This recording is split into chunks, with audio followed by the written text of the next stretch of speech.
Watson, I don't mean to interrupt you, but I'm out there watching and listening as you fill in on the syndicated transmission. And I was just reminded of Haiti. Hundreds of thousands dead. It was in the news for 3 weeks. That just happened a few months ago. It's now completely off the table. And Sean Penn and others are running around trying to get celebrities to go public and try to get them help because tens of thousands of more are dying right now. It has completely collapsed, but that just goes to your point of that is a lot bigger than this oil spill. Not to belittle the size of this and the importance of it. So clearly they are artificially hyping it to the top. And I think overall, just as a political diversion from the global political meltdown that's happening. But finish up when you come back with your points. I just wanted to pop in and tell you you're doing a great job. I'm Alex Jones, Paul Joseph Watson, sitting in the last hour today while I sit here in the command center working on a new film. But the show's so informative, just actually sitting here listening to Paul Watson. It's the Alex Jones Show. I'm filling in for Alex. It's Paul Joseph Watson. Alex is working on his upcoming documentary film. And we're talking about the BP oil spill. We'll be taking some of your calls in the next segment. Now, we were talking about this grandstanding that's going on with Obama preparing to, quote, kick ass and root out the culprits that were behind making the, quote, mistakes that led to the oil spill. Now BBC is reporting US tests confirm big underwater oil plumes. Tests have shown that underwater oil plumes are traveling dozens of miles from a leaking well in the Gulf of Mexico, the US government says. And it makes reference to this interview with NBC News that Obama did, in which he said he would have fired British Petroleum CEO Tony Hayward over the remarks he's made about the crisis, which, as I said before the break, is a complete misnomer. This idea that Obama is cracking down on BP is completely a fraud. It's a sideshow, because Tony Hayward, Peter Sutherland, and the other people involved at the top with BP are all top Bilderberg attendees, as was Obama in 2008.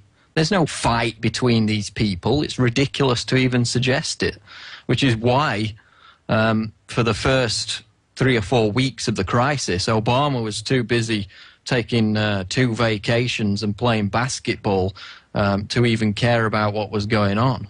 I mean, Nero fiddled while Rome burned. That's exactly what Obama did, because they only benefit from this crisis becoming bigger and bigger, because it jives directly with their agenda for a carbon tax, a consumption tax, a gas tax, which will be made all the more easier if they're able to nationalize the oil companies, which is what the Democrats and Obama have stated is their ultimate agenda.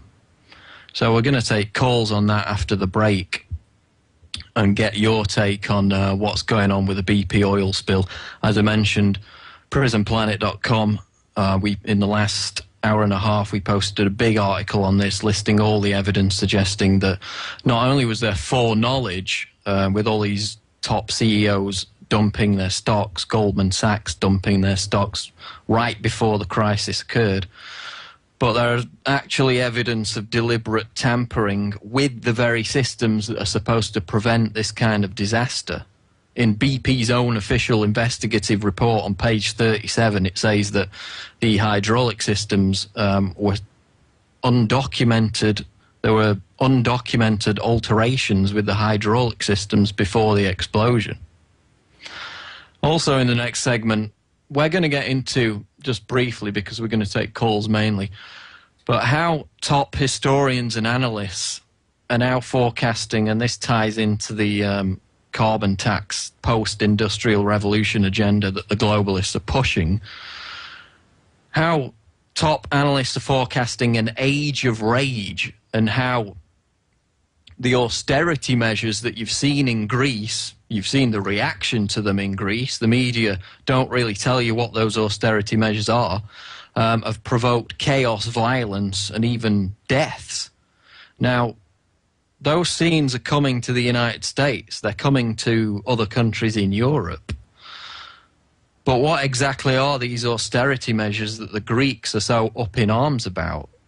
We're going to get into that, and we're going to break down how, if you thought the scenes that we saw unfold in Greece were bad, wait until what's going to happen, not only in the UK, but later on down the line in America, when these same kind of fascist austerity measures, which basically amount to nothing more than a massive lowering of living standards in line with the, quote, post-industrial revolution that the globalists want to force upon the population of the West, you're going to see really how in jeopardy your pensions, your savings, people on welfare, you're going to see how much in jeopardy all these things are with the austerity measures that governments are planning to impose within the next year or two in Europe, and certainly America's going to follow, not for a while. Obviously, they're saying